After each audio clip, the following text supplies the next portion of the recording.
friends, you are welcome in my EJS Physics channel. We are discussing about the optics. Previous lecture we are discussed about reflection, refraction, laws of reflection and laws of refraction. मित्रांनो, याच्या अगोदरच्या लेक्चरमध्ये आपण reflection refraction हे concept अभ्यासलेले आहेत, त्याचे lodge अभ्यासलेले आहेत. तर या लॉजमध्ये एक रिफ्रॅक्शनचा थर्ड लॉ जो आहे तो अभ्यासलेला आहे, त्याला स्नेल्स लॉ असं म्हणतो आपण. या स्नेल्स लॉ मध्ये काय सांगितलं आहे? Sine of angle of incidence divided by sine of angle of refraction. This ratio, it is always constant for given pair of media. माध्यमाच्या दिलेल्या जोडीसाठी हा जो रेशो असतो तो कॉन्स्टंट असतो असं आपण त्या ठिकाणी पाहिलेला आहे. आता हा जो रेशो असतो त्या रेशोला नाव दिलेलं आहे आणि ते काय आहे ते आपण बघणार आहोत. त्या रेशोला रिफ्रॅक्टिव्ह इंडेक्स असं म्हटलं जातं. काय म्हणतात आता? Refractive index.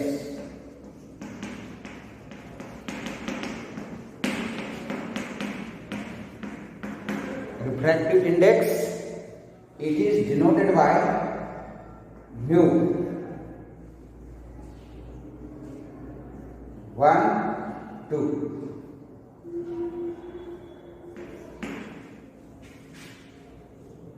तर या ठिकाणी हे 1 वरती सुद्धा काही वेळेस लिहिलं जातं, 1 2 असं सुद्धा लिहिलं जातं. याचा अर्थ असा होतो refractive index of second medium with respect to first medium. तर रिफ्रॅक्टिव्ह इंडेक्स म्हणजे काय असतं? तर हा जो रेशो आहे sine I upon sine R, त्याला आपण काय म्हणतो? रिफ्रॅक्टिव्ह इंडेक्स असं म्हणतो. Mu two 1 is equal to sine I divided by sine R. हे वाचताना कसं वाचायचं आहे? Refractive index of second medium with respect to first medium.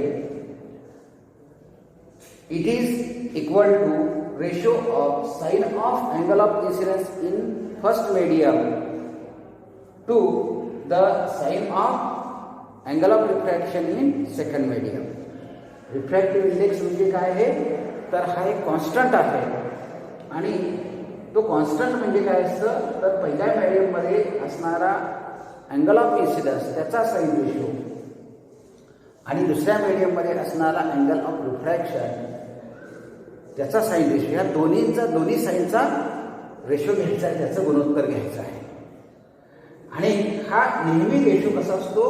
दिलेल्या माध्यमाच्या जोडीसाठी कॉन्स्टंट असतो. This ratio is always constant for given pair of media. जोपर्यंत हे फर्स्ट आणि सेकंड मीडियम कायम आहे तोपर्यंत हा रेशो हा काय असणार आहे? कॉन्स्टंट असणार आहे.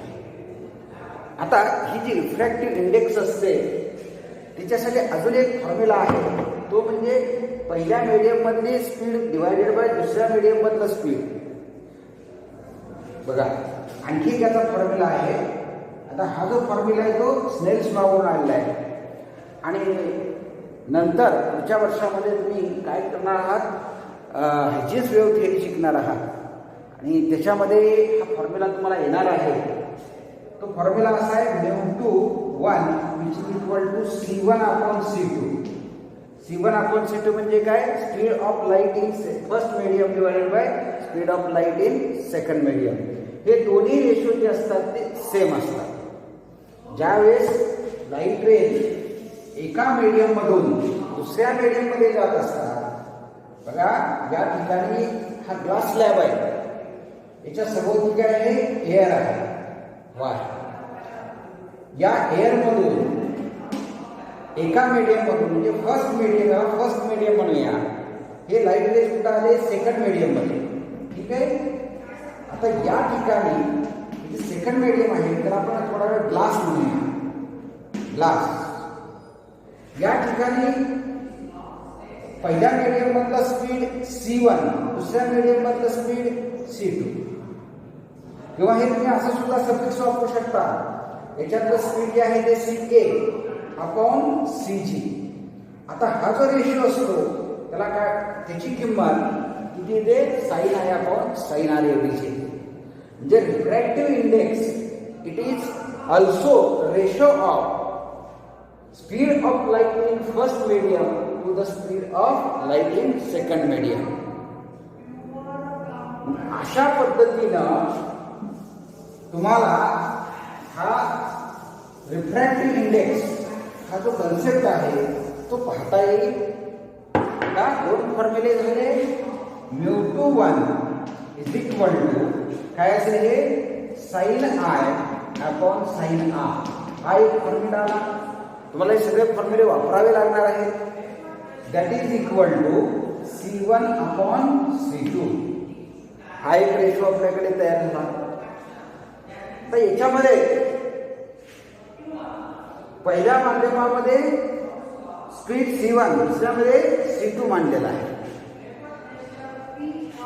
आता हे जी रिफ्रॅक्टिव्ह इंडेक्स असते त्याला काय म्हटलं जातं, रिलेटिव्ह रिफ्रॅक्टिव्ह इंडेक्स. बघा, रिफ्रॅक्टिव्ह इंडेक्सचे दोन प्रकार मानले जातात. एक पहिलं रिलेटिव्ह रिफ्रॅक्टिव्ह इंडेक्स, शॉर्टकट मध्ये रिफ्रॅक्टिव्ह इंडेक्स असं लिहिलं जातं आहे. जर आपण पहिलं मीडियम आणि दुसरं मीडियम यांच्याशी तुलना करून आपण जर काय केलं, रिफ्रॅक्टिव्ह इंडेक्स काढले असेल त्याचा रेशो घेऊन, जे refractive index of one medium with respect to another medium it is called relative refractive index.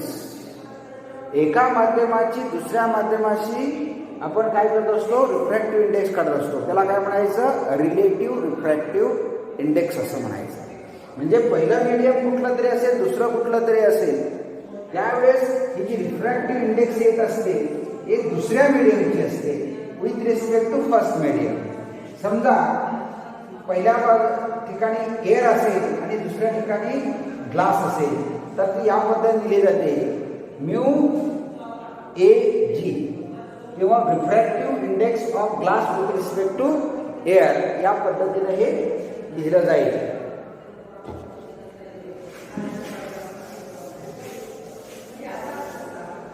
आता दुसरा आणखी एक प्रकार आहे ते म्हणजे absolute refractive index. Absolute refractive index कशाला म्हणायचे, ऍब्सोल्यूट रिफ्रॅक्टिव्ह इंडेक्स, तर refractive index of given medium with respect to vacuum. Vacuum बरोबर काय केलं असेल, त्या मीडियमची रिफ्रॅक्टिव्ह इंडेक्स घेतली असेल, then this refractive index is called absolute refractive index. म्हणजे याच्यामध्ये पहिलं मीडियम हे कंपल्सरी काय असेल, व्हॅक्यूम असेल. या रिलेटिव्ह रिफ्रॅक्टिव्ह इंडेक्स मध्ये कोणतीही दोन मीडियम असू शकतात, पण इथं मात्र कंपल्सरी फर्स्ट मीडियम हे रिफ्रॅक्टिव्ह असलं पाहिजे, व्हॅक्यूमच असलं पाहिजे. म्हणजे इन्सिडेंट रे हा व्हॅक्यूम मधूनच येणारा असला पाहिजे. आणि असं असताना त्या मीडियमची आपण जे रिफ्रॅक्टिव्ह इंडेक्स काढतो त्या रिफ्रॅक्टिव्ह इंडेक्सला आपण काय म्हणतोय, ऍब्सोल्यूट रिफ्रॅक्टिव्ह इंडेक्स. म्हणजेच आता ही जर रिफ्रॅक्टिव्ह इंडेक्स आपल्याला दाखवायची असेल, μm फॉर मीडियम, कुठलं एखादं मीडियम असेल तर त्याची ही ऍब्सोल्यूट रिफ्रॅक्टिव्ह इंडेक्स असेल. इकडच्या बाजूला म्हणजे सुरुवातीला आपण कुठलाही सिम्बॉल किंवा सफिक्स रिप्रेझेंट करत नाही, कारण इथं पहिलं मीडियमच नाही तर काय आहे, व्हॅक्यूम असतं. म्हणून जे दुसरं मीडियम आहे ज्याचे रिफ्रॅक्टिव्ह इंडेक्स काढणार आहोत तेच इथं रिप्रेझेंट केलं जाईल. इज इक्वल टू काय असेल, speed of light in vacuum C divided by speed of light in medium, given medium. जे कुठलं मीडियम असेल where C is speed of light in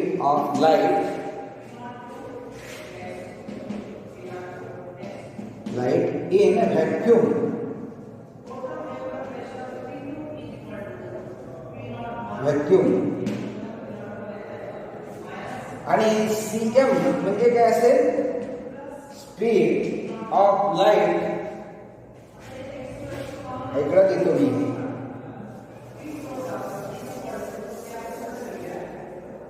C म्हणजे काय, speed of light in vacuum.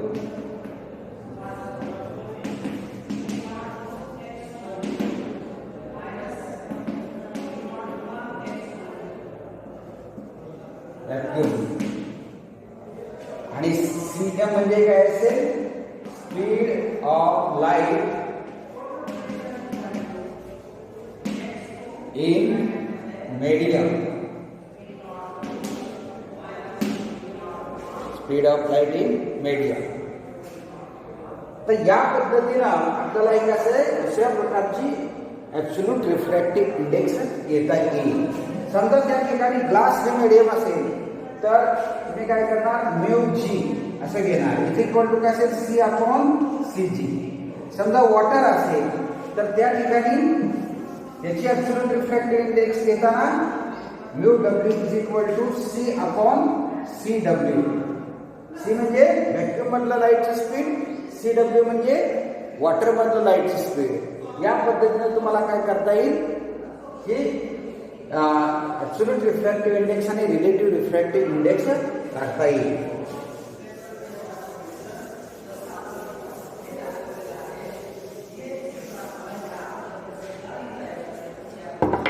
आता हे सगळं काही तुमच्या पुस्तकामध्ये नाही, पण तुम्हाला हे गरजेचं आहे.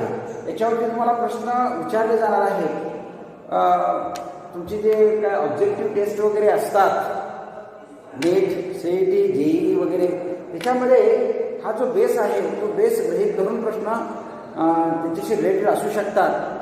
तर त्याचीही माहिती पाहिजे. आता लाईटचा जो वेव्ह आहे त्याच्यामध्ये जे काही टर्म्स असतात त्याची थोडक्यात माहिती करून घेऊया. लाईटचे वेव्ह कशा पद्धतीने असतात, अशा पद्धतीने असतात. बरोबर आहे. ट्रान्सव्हर्स वेव्ह त्याचं नेचर आहे. आता हा जो वरचा भाग असतो त्याला क्रस्ट म्हणतो. हे सगळे सेम फेज मध्ये असतात. आणि खालच्या बाजूला आहे त्याला ट्रप असं म्हटलं जातं, शिखर आणि दरी असं म्हटलं जातं. या दोन क्रस्ट मधलं जे अंतर असतं किंवा लागोपाठ येणाऱ्या दोन ट्रप मधलं जे अंतर असतं त्याला आपण काय म्हणतो, वेव्हलेंथ लॅम्बडा असं म्हणतो. काय म्हणायचं आहे, वेव्हलेंथ लॅम्बडा.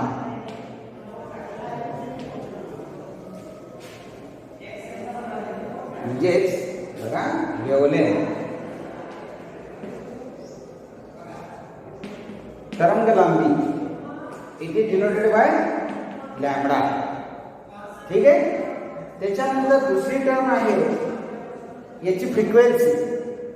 आता एखादा पॉइंट तुम्ही घेतला, समजा हा पॉइंट घेतला, याचे ऑसिलेशन एका सेकंदामध्ये किती वेळा होतात त्याला त्याची फ्रिक्वेन्सी असं म्हणायचं आहे. किंवा एका सेकंदामध्ये अशा पद्धतीने किती वेव्ह निर्माण होतात. हा इथून इथपर्यंत एक वेव्ह झाला, एक क्रस्ट आणि एक ट्रप, याचा एकत्रितपणे एक वेव्ह होतो.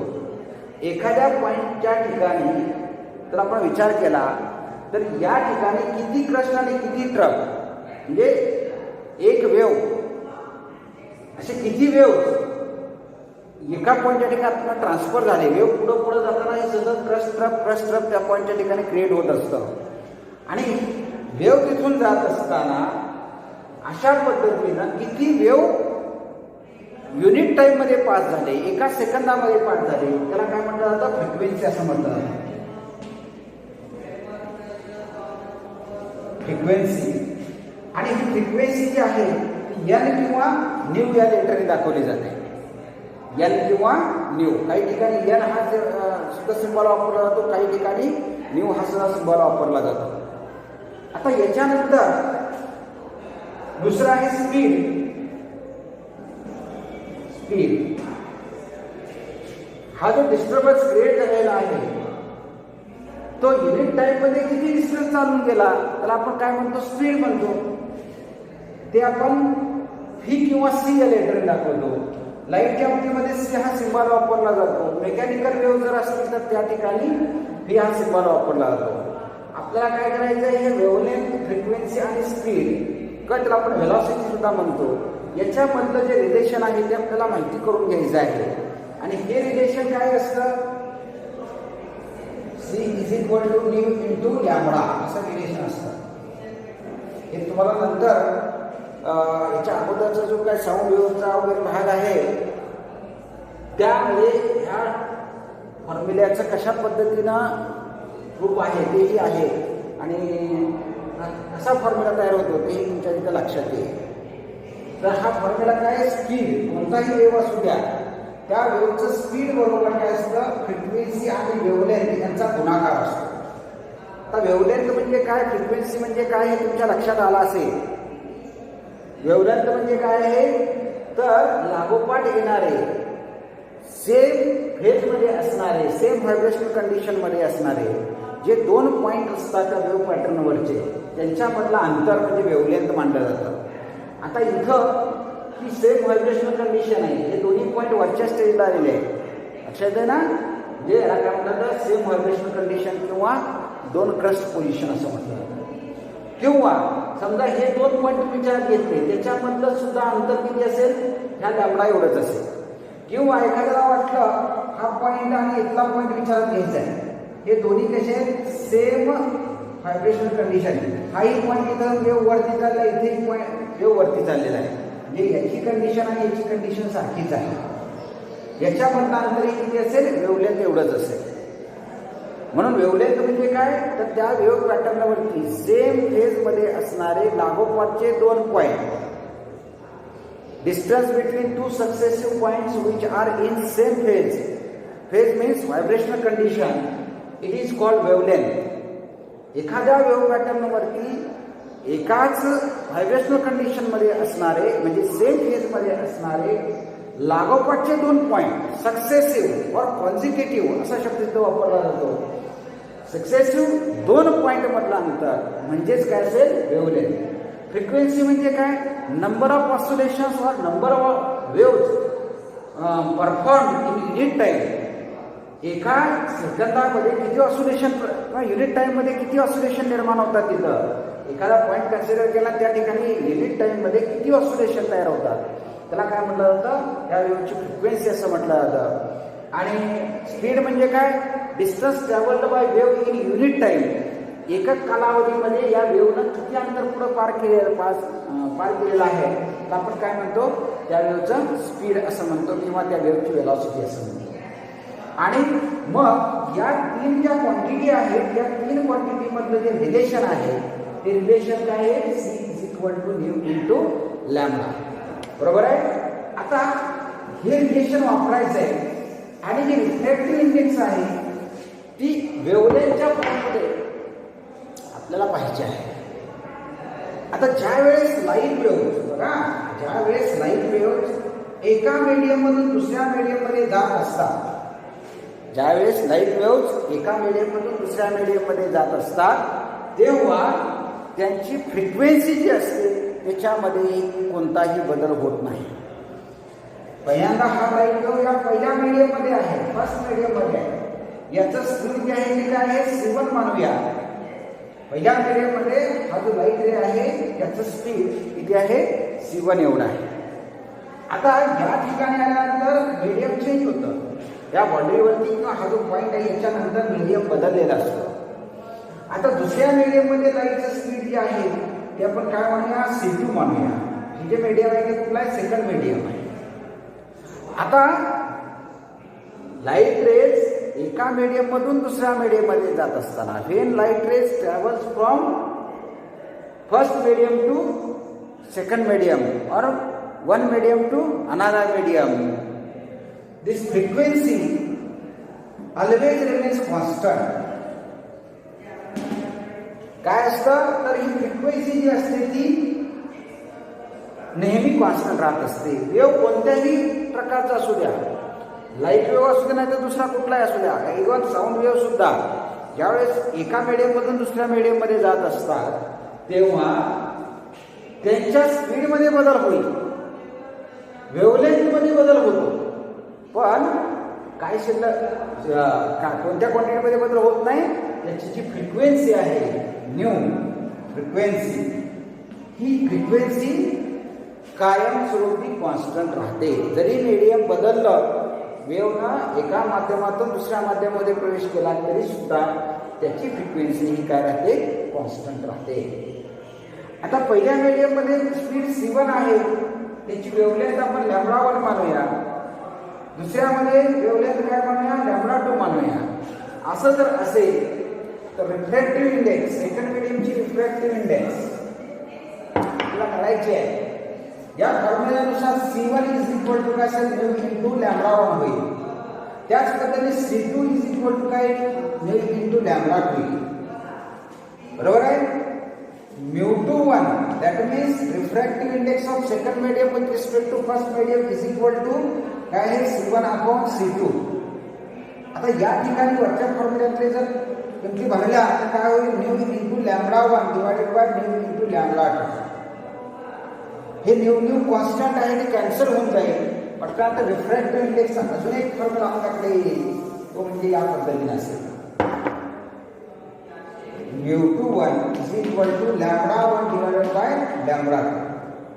जे रिफ्रॅक्टिव्ह इंडेक्सचे किती फॉर्म्युले झाले बघा, sin i upon sin r हा पहिला फॉर्म्युला, दुसरा c1 अपॉन c2 हा दुसरा फॉर्म्युला, λ1 अपॉन λ2 हा तिसरा फॉर्म्युला.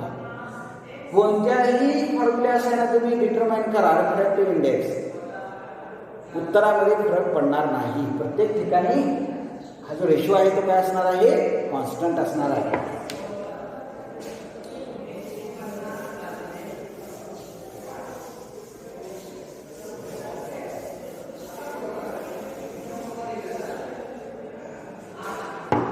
अजून एक कन्सेप्ट आपल्याला माहिती असणं गरजेचं आहे, वेव्ह नंबर.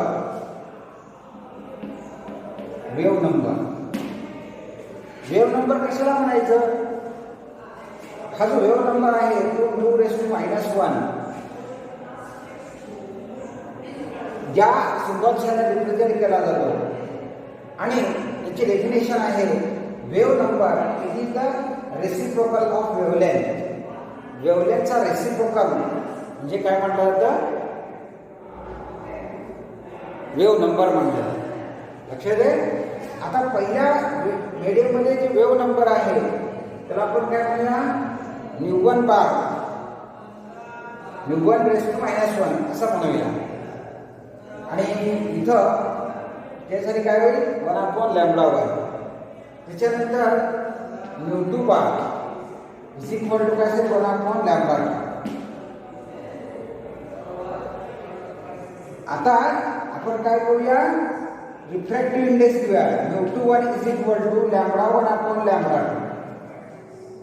λ1 अपॉन λ2 आहे. That is equal to 1 upon λ2 into λ1 divided by 1 असं लिहिता येईल. म्हणजेच हे आपल्याला कसं लिहिता येईल बघा, वेव्ह नंबरच्या फॉर्ममध्ये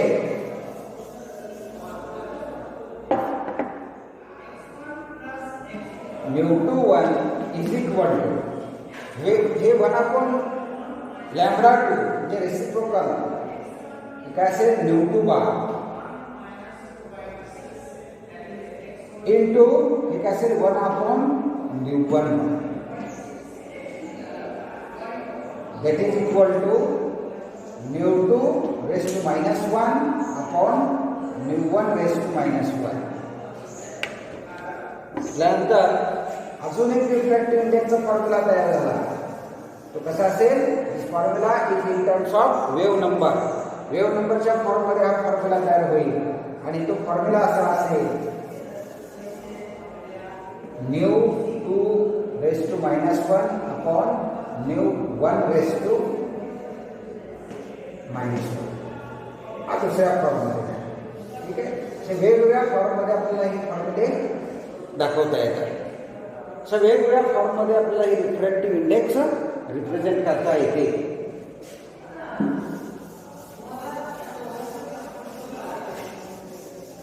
आता ही जी रिफ्रॅक्टिव्ह इंडेक्स आहे, रिलेटिव्ह रिफ्रॅक्टिव्ह इंडेक्स आणि ॲब्सोल्यूट रिफ्रॅक्टिव्ह इंडेक्स मध्ये सुद्धा काहीतरी रिलेशन आहे. Relation between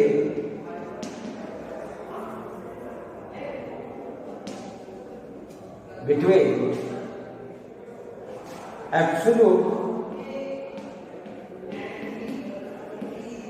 refractive index and relative refractive index.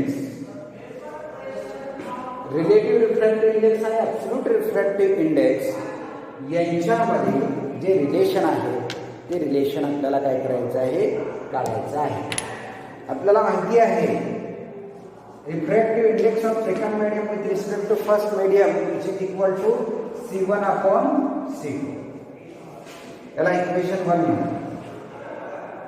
आता refractive index of first medium, absolute refractive index of first medium which is equal to mu1 which is equal to C/C1, equation number 2. त्याच पद्धतीने mu2 हे काय असेल, absolute refractive index of second medium which is equal to काय असेल C/C2. याला equation number 3. आता ह्या दोन ज्या किमती आहेत त्यानुसार काय करायचं, इथे थोडासा बदल करायचा. आता काय करूया, now consider equation number 1. Equation 1 consider करा. काय आहे, mu21 is equal to C1/C2. आता या रेशोला काय करायचंय, न्यूमरेटर आणि डिनॉमिनेटरला C ने मल्टिप्लाय करायचंय. म्हणजे C1 into C divided by C2 into C. रेशोच्या व्हॅल्यूमध्ये काही फरक पडणार नाही. हेच फक्त आता मॉडिफाय करूया. C1/C into C/C2. फक्त हे इकडे घेतलं, इकडे घेतलं, ठीक आहे. बाकी आहे कसं आहे.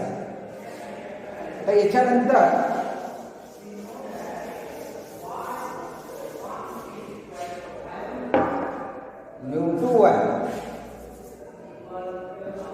mu21 इज इक्वल टू, हेच आपण काय करू शकतो, असं भागिले भागिले उलटून लिहू शकतो. C/C1 C/C1 असं लिहिता येईल इंटू C/C2. आता आपल्याला माहिती आहे C/C1 काय आहे, mu1 absolute refractive index of first medium mu1 into इथं mu2 म्हणजे काय आहे C/C2. तर C/C2 म्हणजे mu2. आणि हे समजा असं सुद्धा लिहिता येईल, that is equal to mu2 divided by mu1. mu2 divided by mu1 असं लिहिता येईल. आता हे mu21 म्हणजे काय झालं, refractive index of second medium. याला आपण काय म्हणतो, सेकंड मीडियमची refractive index with respect to first medium ही रिलेटिव्ह रिफ्रॅक्टिव्ह इंडेक्स आहे. आणि ह्या ज्या दोन आहेत त्या काय झाल्या, ॲब्सोल्यूट रिफ्रॅक्टिव्ह इंडेक्स झाल्या. हे जे इक्वेशन आहे ते काय रिप्रेझेंट करतात, त्याला इक्वेशन नंबर 3 म्हणूया. This equation number 3 represents relation between absolute refractive index or indexes and relative refractive index. Relative refractive index आणि ॲब्सोल्यूट रिफ्रॅक्टिव्ह इंडेक्सेस मधला हे काय असेल, रिलेशन असेल.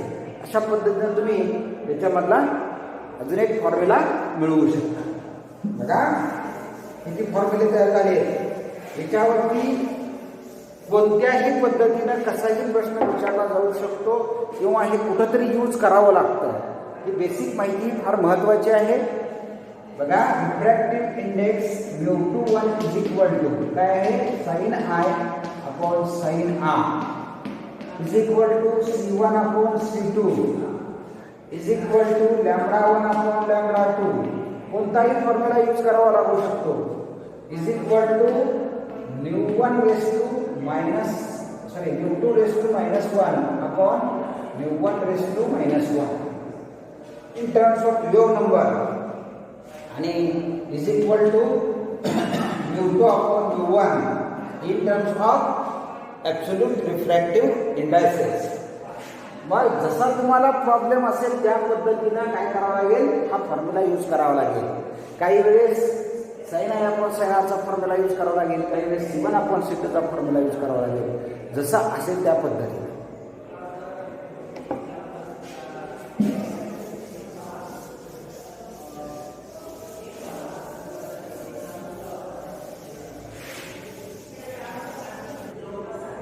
अशा पद्धतीनं प्लेन सरफेसवरून होणारं रिफ्लेक्शन आणि रिफ्रॅक्शन याचा आपण पाठीमागच्या एकदामध्ये स्टडी केलेला आहे. आताही थोडासा त्याच्यातला भाग पडलेला आहे.